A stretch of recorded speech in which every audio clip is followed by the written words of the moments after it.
to come by this evening and sing a tribute to Iona. So I can't stay very long, I have to go to work, but I hope you enjoy the song I've chosen. Is He Raised Me Up.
have a wonderful evening. I'll be back shortly.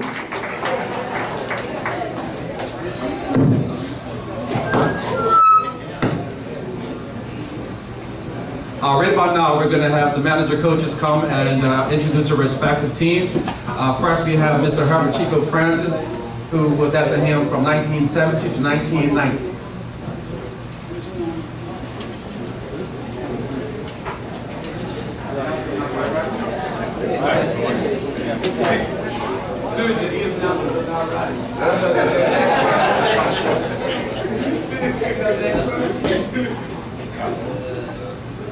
Good evening, ladies and gentlemen.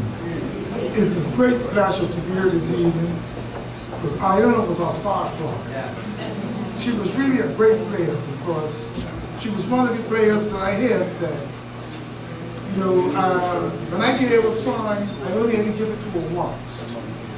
And anything that I wanted done, when it came on bunting, Iona and lefty, and Claudette Simmons, the really best bumpers we have on the team. And you could always depend on them. And after a while, they had it down so pat that then we got a run on, you didn't even have to tell them what to do. They just automatically did what they had to do. And it was, you know, and it was really, because actually, I had no intentions of coaching. I was approached and asked to coach these ladies when they were the Lucky Orangerettes. And I told them, I'll think about it. And I thought about it to do that. We were having meetings at St. Monica's Mission up in the hall. And so I told them in a week's time I'll let them know. And then I decided that I will. And then we had a meeting, and at that time, the Lucky Orangerettes had a lot of older players on the team. And I figured that for us to be a better team, we needed some younger players. And I used to, actually I was working with Carl Williams at the time, and I used to help to coach the youngsters when the schools were playing with the National Stadium years now. Because a lot of times when they were playing and they needed an umpire, so all umpires in games, so then I saw Susie and Rolette and Bird and Susie, Furman, and all those young girls. So, you know, I approached them about playing on that hill, and they decided. And so we have a meeting. And I told the girls that I've come to this decision that I'm going to eliminate some players.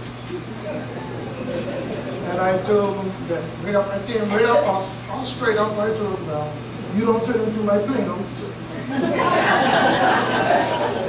So you wouldn't be part of this team. So one lady told me that, the nerve of me telling her that, her husband would tell her that. I said, well, your husband ain't gonna manage this team. So I did what I had to do, and there was some enemies from the start, but then we all became friends for up to today, all of them are still friends. And it was really a great pleasure. And all the young ladies that played with us, because they're not girls no more now, would you mind standing, please?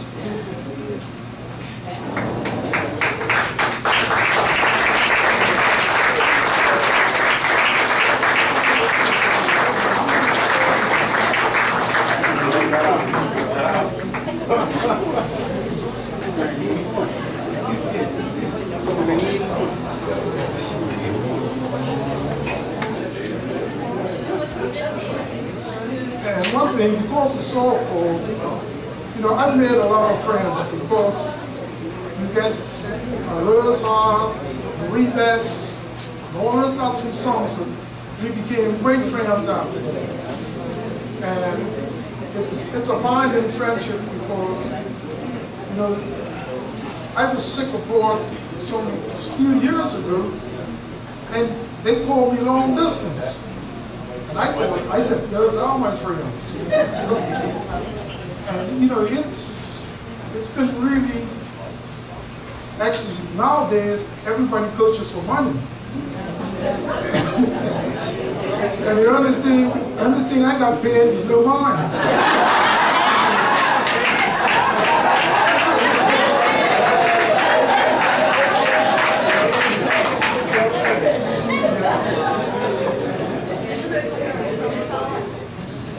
But you know, and through it all, I could do it all again.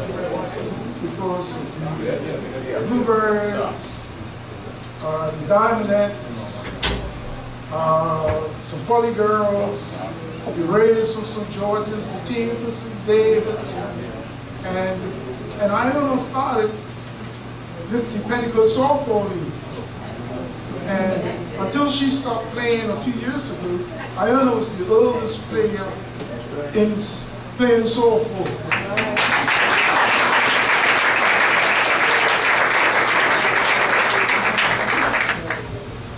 And in closing, my friend Vincent Jones said that he couldn't be here, and he wanted to just say congratulations, Iona, and your thoughts of it, and give his love to everybody. And bless you all for coming. It's a pleasure.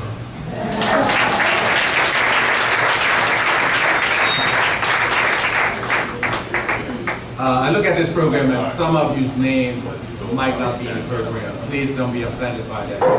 Just trying to remember everybody's name. We're all family here, so if your name is not in this program and you were a part of the Jets, let me say thank you on their behalf. Yeah? All right. Our next coach is my old man,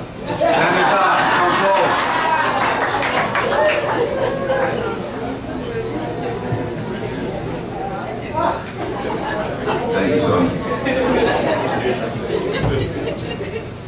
Good evening, ladies and gentlemen. Let me officially welcome you beyond this social club.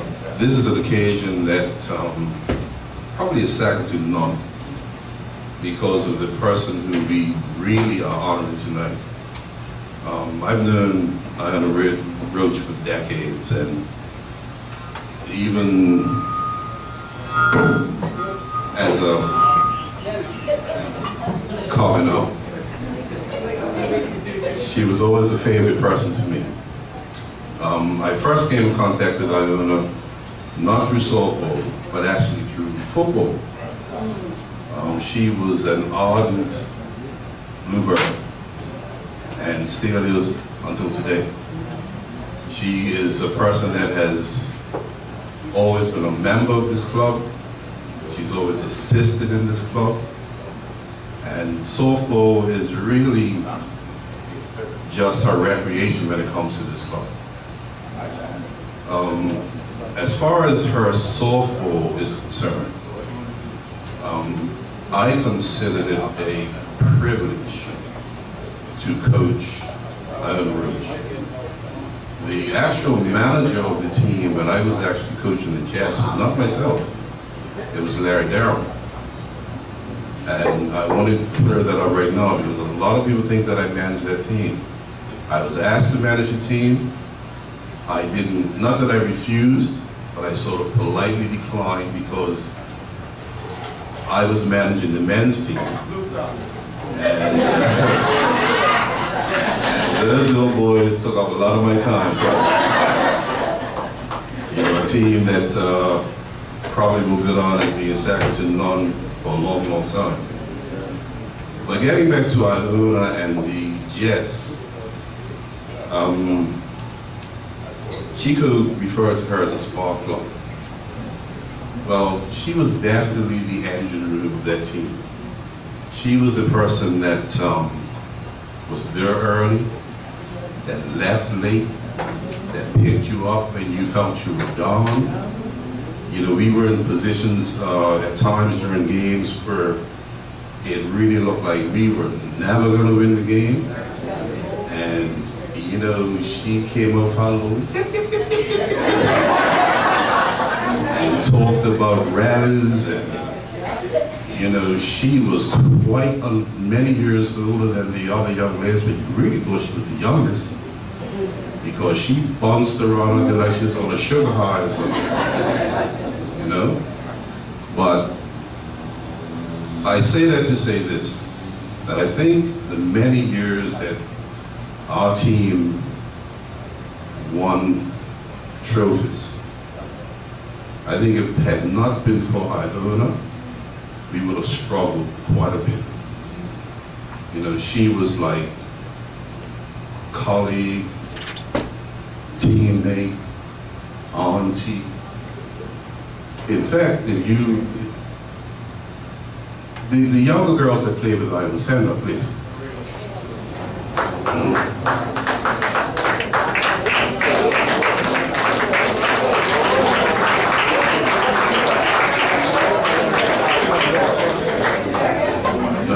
Every one of these young ladies here, I don't think they ever referred to her as Iona. It was always Miss Roach. And that to me was the biggest sign of respect that any person on the team can have. Everything was Miss Roach, Miss Roach, Miss Roach. When you saw her out there running the bases, you heard the murmurs in the dugout. Well, why couldn't they get that base? She got that base. I mean, those little legs were churning around. You know, she wasn't fast, you know. But she was extremely smart. Extremely smart. I went and watched the pitch. She took her lead. She watched the play develop. When the throw went, she was standing on the next base. I don't think I can ever remember her being doubled up. I don't think I can ever remember her being doubled up because she was an exceptionally smart base runner. You know, she reminded me of some of the guys that I was coaching, and maybe because she also watched the guys play quite a lot. I think if she could have played for the guys, she'd have played. She'd have played. Because I mean, if we had no spectators, Roach would be there. I've seen Roach knock off late from the press, and you see her little pony up in the tracks up here, right? And you know that she was there because when she got there, all you heard was so everybody knew she was there, right? So, Ms. Roach, I thank you. I thank you for all of us. All of us got a chance to know you, to play with you, to party with you, to laugh with you. And I hope and pray that we can do that for many, many years to come. Because you are our engine. You are our engine. And I thank you.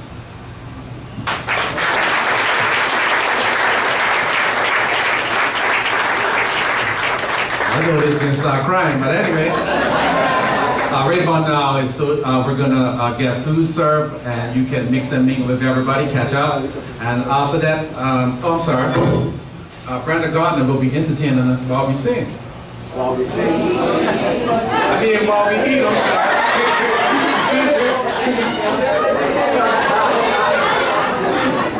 Oh, yeah, Mark's value. He didn't hear that just now. You know what I mean? Susie, as far as servants going on. Okay, everybody knows.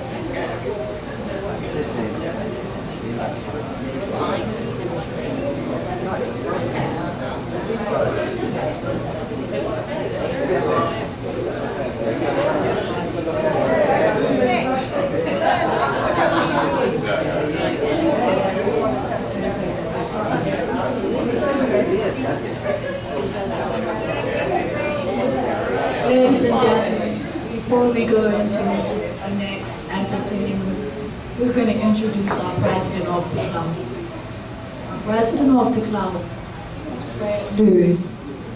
Mind standing up, please?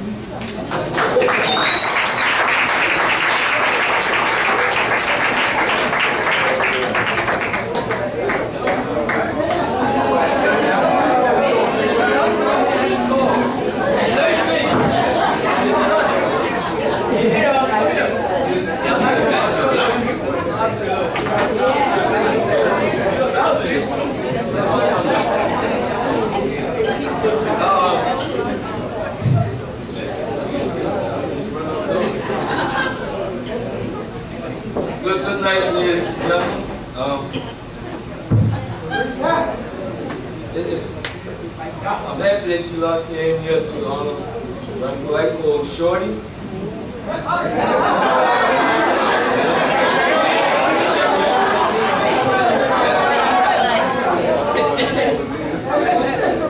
I'm telling her for some little piece of paper right now. But honestly, I met her a long time, I knew her family a long time ago. She couldn't walk to school, but I was born there. But anyhow, and she was playing search though, after the game, search last young, and she was the only player I knew. Been playing and it was gone. She now really got mad, you know. She encouraged people, and now still a bit angry. Because when I used to play, my team was I used to get angry. That's why people call angry, because I wanted to be on. She always wanted to be on, but she never sort of tried to take people up the games. I didn't try to take those games. I just want to show them how bad I was with this losing. You know? And as Daddy said, you can always say, come on, you can do this, come on. You know? Then off the game, she'll bring back to her home and say, hey, we lost, now we just gotta get back into it. You know, she comes party with, you know that, and the game is finished, you know. It's too bad we can't have that in schools, no. It's like those schools. And I was playing with Susie Ken and me. I was reading, and I said, just a little girl, she was a little girl, but they got it. Started watching softball. She was a little girl when I got out of watching softball. I'm not alone with me, but and I'm glad you all showed up and show her that you appreciate what she's doing. And we have to do this more. Appreciate the people that we still have for what they have done in their life. You know?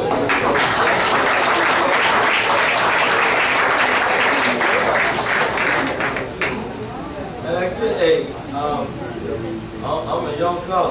I came up one of the old fellas. And there's some sayings, and we gotta live to this saying. We gotta live from it. That's why I was going to the book. I lead up for the rest of us. But then back to shorty here, you see her every day, deep flowers, going to pressing, walking and riding, walking and riding. And she put me in the car and knew that. I said, you ever drive a car? A car. No. I know she used to ride and walk. Listen, ride and walk. You used to ride? You try it out? No, I'm talking to you. Huh? Oh, I'll say that too. But anyhow, ladies and gentlemen, I want you to enjoy yourself. Have a good night and continue on making Shorty here happy and appreciate it. Thank you.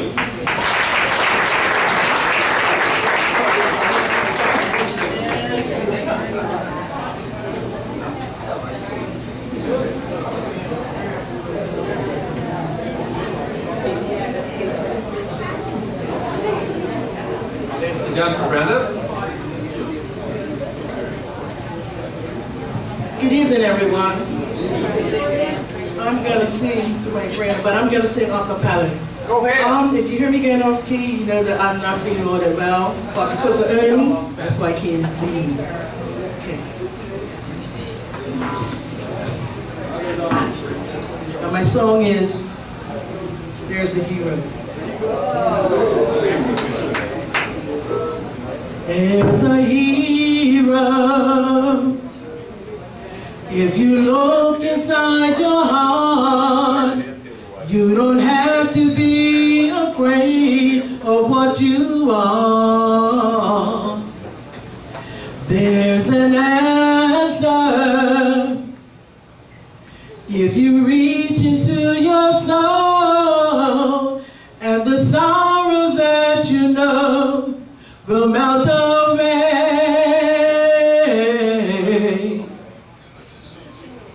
And then a hero comes along with the strength to carry on, and you catch your fears aside, and you know you can survive.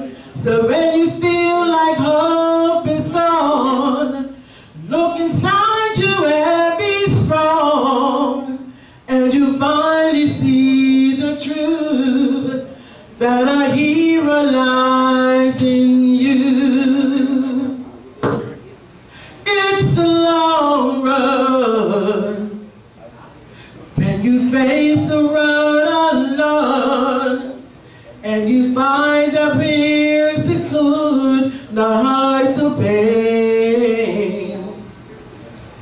You can find love if you search within yourself, and the emptiness you felt will disappear.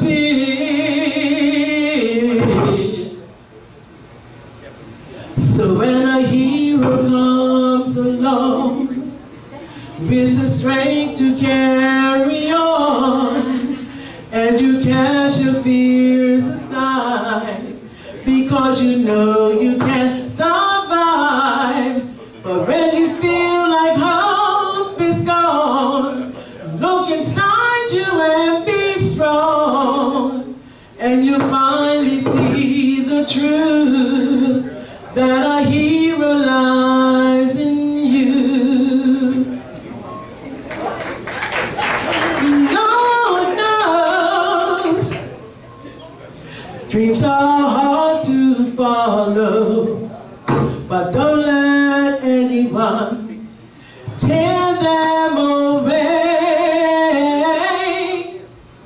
Hold on, there will be tomorrow, and then you'll find you will say.